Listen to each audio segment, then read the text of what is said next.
नमस्कार, मैं प्रिया, आपका स्वागत है बिहारी न्यूज में। चले जानते हैं देश विदेश की 11 प्रमुख खबरों को। बॉलीवुड इंडस्ट्री ने खोया एक और सितारा। साल 2020 बॉलीवुड इंडस्ट्री के लिए शोक भरा साबित हुआ है। बॉलीवुड एक्टर सुशांत सिंह राजपूत ने आज अपने मुंबई के घर में जान दे दी है।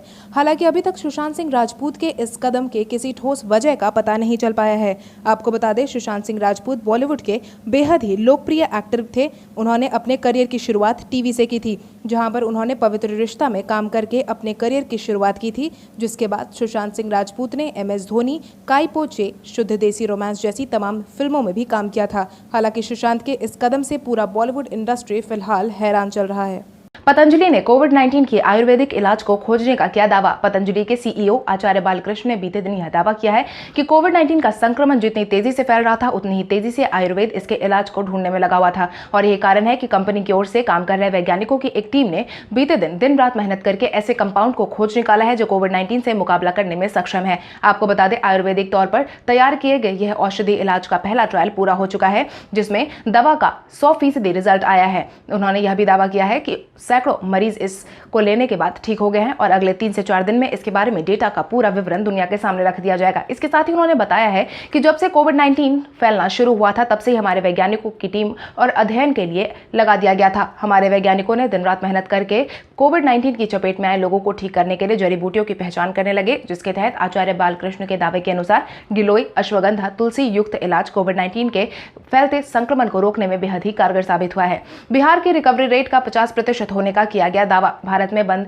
के खोले जाने के बाद से देश में कोविड-19 के मामले लगातार बढ़ते जा रहे हैं। इसी बीच स्वास्थ्य विभाग ने सभी लोगों को थोड़ी राहत भरी खबर सुनाई है, जिसके तहत स्वास्थ्य विभाग का कहना है कि दुनिया भर में कोविड-19 के मामलों की तुलना में भारत में ठीक हो चुके लोगों की संख्या ज्यादा है। वहीं भारत में भी रिकवरी रेट की बात करें तो 50% को छूने के करीब है। जारी किए गए आंकड़ों के अनुसार दुनिया भर में अब तक कोविड-19 की चपेट में 78,54,879 लोग आ चुके हैं, जो कि 4 लाख से ज्यादा लोगों की जान जा चुकी है। पॉजिटिव पाए गए मामलों में अब तक 34,05,411 मामले पॉजिटिव हैं। वहीं इसी बीच लोग जो भी इसकी जद में आए हैं, उनका इलाज जारी है। वहीं भारत की बात करें तो यहाँ पर रिकवरी रेट 50% पर लगभग पहुंच गई है। स्वास्थ्य एवं परिवार कल्याण मंत्रालय के मुताबिक शनिवार शाम तक देश में 1,54,329 लोग ठीक हो चुके हैं। वहीं कोविड-19 को देखते हुए गृह मंत्री अमित शाह आज दिल्ली पर चर्चा के लिए केजरीवाल के साथ बैठक भी करने वाले थे। इस बार के मानसून से किसानों को मिलेगी राहत। प्री मानसून बारिश कई राज्यों में पहले के मुकाबले अच्छे स्तर पर देखने को मिली। अब मानसून की बारिश से किसानों की बुआई के लिए तैयारी करने का समय ज्यादा मिल गया है और यही कारण है कि मौसम विभाग की तरफ से जारी किए गए आंकड़ों के अनुसार इस बार मानसून पश्चिम बंगाल, महाराष्ट्र और उड़ीसा के ज्यादातर इलाकों में पहुंच चुका है और यह बिहार और झारखंड में पहुंचने वाला है।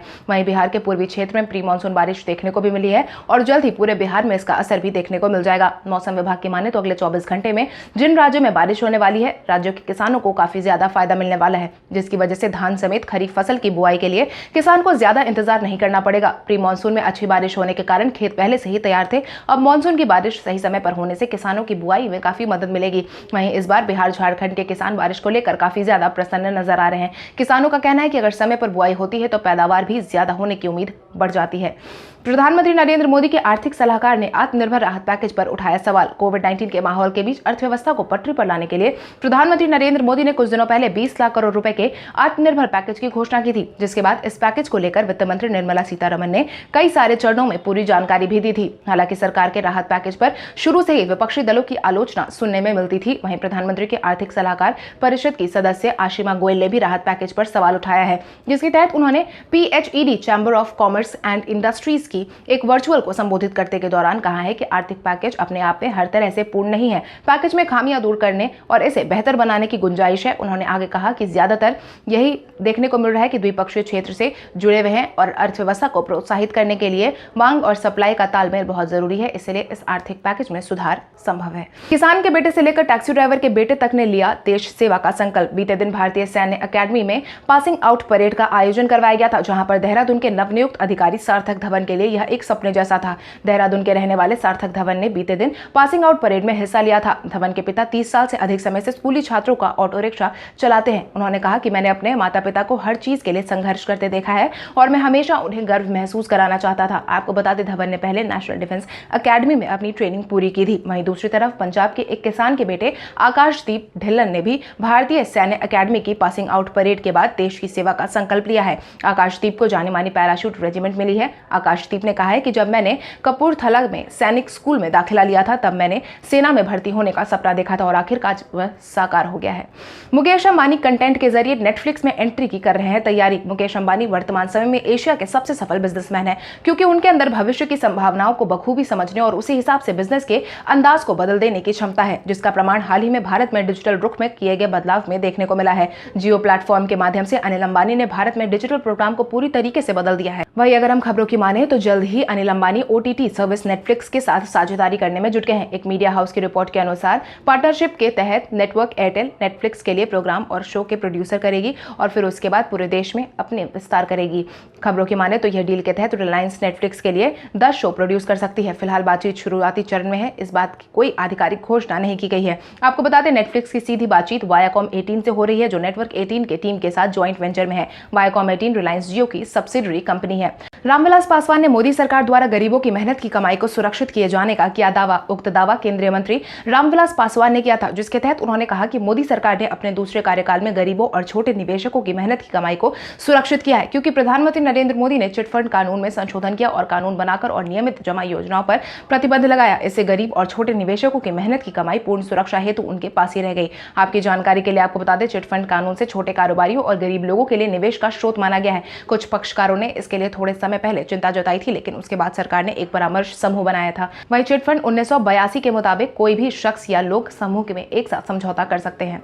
कोविड-19 के खिलाफ जारी जद्दोजहद में दिल्ली के होटल को बनाया जाएगा कोरोना वार्ड। कोविड-19 के मामले भारत में तेजी से फैलते जा रहे हैं। वहीं इसमें सबसे ज्यादा प्रभावित राज्यों में राजधानी दिल्ली का नाम शामिल है, जिसके बाद अब दिल्ली सरकार ने बढ़ते मामलों को ध्यान में रखते हुए लोगों की मदद के लिए अहम फैसला सुनाया है। एक मीडिया हाउस की रिपोर्ट के अनुसार कोविड-19 के खिलाफ सरकार की योजना करीब 40 होटल और 77 बैंक्वेट हॉल को कोविड-19 वार्ड में बदलने की तैयारी में है, जिससे कि यहां के स्वास्थ्य इंफ्रास्ट्रक्चर को बेहतरी के लिए 15,800 अतिरिक्त बेड का इंतजाम किया जा सके। इसके परिणाम स्वरूप बीते दिन दक्षिण दिल्ली के 2 बड़े होटल बसंत कॉन्टिनेंटल और हयात रीजेंसी में अस्पतालों के बेड के लिए कमरे की व्यवस्था करने को कहा गया है।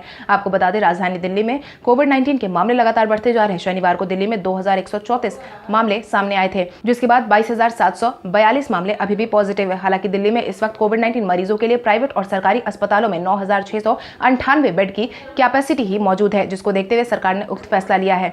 30 दिन के बाद बदल जाएगा ATM से पैसे निकालने का नियम। कोविड-19 के मद्देनजर देश भर में अनलॉक 1 को लागू कर दिया गया है। इसी क्रम में वित्त मंत्री निर्मला सीतारमण ने 24 मार्च को ही ATM चार्जेस को 3 महीने के लिए हटाए जाने का फैसला सुनाया था, जिसके बाद सभी ATM कार्ड होल्डर्स को भी यह सुविधा मिली थी और वह किसी भी बैंक में ATM से कैश निकासी कर सकते हैं। इसके लिए उन्हें अतिरिक्त ट्रांजैक्शन का कोई चार्ज नहीं देना होगा। यह छूट अप्रैल, मई और जून महीने के लिए थी, क्योंकि अब छूट की आखिरी समय सीमा खत्म हो गई है। वित्त मंत्रालय और बैंकों की तरफ से आगे जारी रखने के बारे में कोई जानकारी साझा नहीं की गई है। वित्त मंत्री निर्मला सीतारमण ने बैंक सेविंग्स अकाउंट में औसत न्यूनतम बैलेंस रखने की बाध्यता को भी 3 महीने के लिए हटाने का ऐलान किया था। इतना ही नहीं, वित्त मंत्री द्वारा डिजिटल पे ट्रांजैक्शन को भी घटाया गया था, जिस पर वित्त राज्य मंत्री अनुराग सिंह ठाकुर ने बताया था कि यह फैसला कैश निकालने के लिए कम से कम संख्या में लोग बैंक शाखाओं में जाए, इसलिए लिया गया था।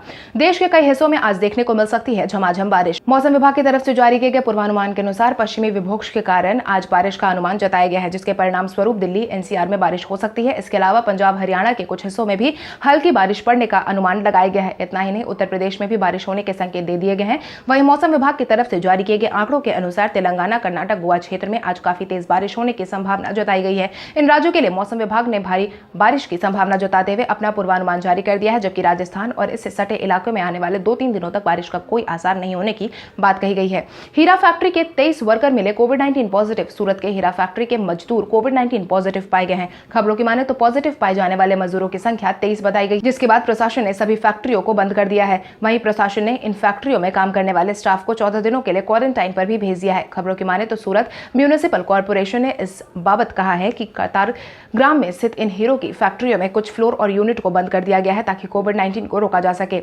आपको बता दें, सूरत में देश की सबसे बड़ी हीरा की कटिंग और पॉलिशिंग फैक्ट्रियां मौजूद है, जिसके बाद नगर निगम ने भी अपना बयान जारी करते हुए साफ कहा है कि जिन यूनिट में सोशल डिस्टेंसिंग का पालन नहीं हो रहा, उन पर 10,000 रुपए का जुर्माना भी लगाया जाएगा, क्योंकि बार बार सभी लोगों को यही समझाया गया है कि भले ही काम की शुरुआत की जा रही हो, मगर कारखाने के अंदर लोगों के बीच में सोशल डिस्टेंसिंग का होना, साथ ही कोविड-19 के रोकथाम के लिए जारी किए गए गाइडलाइन का पालन करना अनिवार्य है। विदेशी मुद्रा भंडार पहली बार पहुंचा 500 अरब के पार। भारत में विदेशी मुद्रा भंडार में अचानक से तेजी देखने को मिली है। खबरों की माने तो भारत के विदेशी मुद्रा भंडार 5 जून को समाप्त सप्ताह 8.22 अरब डॉलर बढ़कर पहली बार 500 अरब डॉलर के स्तर के पर पहुंच गया है। रिजर्व बैंक के आंकड़ों के अनुसार इस दौरान विदेशी मुद्रा भंडार बढ़कर 501.70 अरब डॉलर हो गया है, जिसका कारण विदेशी मुद्रा हस्तियों में भारी वृद्धि को बताया जा रहा है। विदेशी मुद्रा भंडार ने जिन धनराशि को जारी किया है उसको एक साल के आयात के खर्च के बराबर बताया गया है। रिजर्व बैंक ऑफ इंडिया के देश के मुद्रा भंडार की वर्तमान स्थिति पर विस्तृत जानकारी साझा की है। साझा की गई जानकारी के अनुसार विदेशी मुद्रा भंडार 1.3 अरब डॉलर से बढ़कर 493 हो गया है, जो कि देश के 12 महीने के आयात के बराबर है। पेट्रोल डीजल के दाम में लगातार हो रहा है इजाफा। कोविड-19 के इस माहौल के बीच भारत में पेट्रोल की कीमत रुकने का नाम नहीं ले रही है, जिसके परिणाम स्वरूप लगातार 8वें दिन पेट्रोल डीजल की कीमत में बढ़ोतरी देखने को मिल रही है, जिसके तहत पेट्रोल की कीमत में 62 पैसे और डीजल की कीमत में 64 पैसे की वृद्धि देखी गई है। जिसके बाद राजधानी दिल्ली में मिलने वाले पेट्रोल की कीमत 75.78 रुपए हो गई है। वहीं डीजल की कीमत 74.03 रुपए प्रति लीटर हो गई है, जबकि शनिवार को पेट्रोल की कीमत 75.16 रुपए प्रति लीटर हो गई और डीजल की कीमत 73.39 रुपए प्रति लीटर दर्ज की गई थी। खबरों की माने तो तेल कंपनियों ने 82 दिनों तक कीमतों की समीक्षा को स्थगित रखने के बाद रविवार को लागत के अनुरूप फेरबदल की शुरुआत की थी। अंतर्राष्ट्रीय बाजार में कच्चे तेल के दामों में वापस से तेजी लौटने लगी है, जिसका असर घरेलू स्तर पर पेट्रोल डीजल की कीमत पर पड़ने लगा है। ब्रैडमैन के बाद कप्तान विराट कोहली को मिल सकती है यह शीर्ष उपलब्धि। कप्तान विराट कोहली की बल्लेबाजी का कायल दुनिया का हर एक खिलाड़ी है। वहीं इस बीच श्रीलंकाई टीम के पूर्व कप्तान कुमार संगकारा का मानना है कि ऑस्ट्रेलिया के पूर्व बल्लेबाज ब्रैडमैन के बाद विराट कोहली सबसे महान क्रिकेटर बनकर उभर सकते हैं। संगकारा का मानना है कि ब्रैडमैन को व्यापक रूप से सर्वकालिक महान बल्लेबाज के रूप में स्वीकार किया जाता है और यही उपलब्धि जल्द ही विराट कोहली को भी मिल सकती है। सिर्फ संगकारा ही नहीं बल्कि दुनिया के तमाम दिग्गज खिलाड़ी विराट कोहली को दमदार बल्लेबाज के रूप में स्वीकार कर चुके हैं। एक मीडिया हाउस के लाइव चैट के दौरान संगकारा ने कहा कि विराट अभूतपूर्व रूप से फिट है और मुझे पता है कि मैंने उनकी प्रतिबद्धता और उनके बारे में सबसे अच्छा होने के लिए मानसिकता और कुशलता से मैदान और मैदान के बाहर जाना है, यह हमेशा देखने को मिला है। उनके पास शायद सबसे महान बनने का अवसर है। किसी भी बल्लेबाज ने तीनों प्रारूपों में विराट कोहली जैसी शानदार पारियां नहीं खेली है। आपको बता दें, विराट कोहली ने अब तक के अपने करियर में 70 शतक और अंतर्राष्ट्रीय क्रिकेट में 104 शतक लगाए हैं। उन्होंने अपने नाम पर 43 शतकों के साथ एक दिवसीय मैच में सबसे ज्यादा शतक की सूची में दूसरा स्थान पर प्राप्त किया है। तो चलिए बढ़ते हैं आज के सवाल की ओर। आज का सवाल कुछ इस प्रकार है, आपके अनुसार पूरी दुनिया भर में अब तक का सबसे शानदार बल्लेबाज कौन रहा है? अपने जवाब हमें कमेंट करके जरूर बताएं। इसके साथ ही आज के लिए बस इतना ही। देश विदेश की तमाम बड़ी खबरों से जुड़े रहने के लिए हमारे YouTube चैनल को सब्सक्राइब करें और बेल आइकन दबाना ना भूलें। धन्यवाद।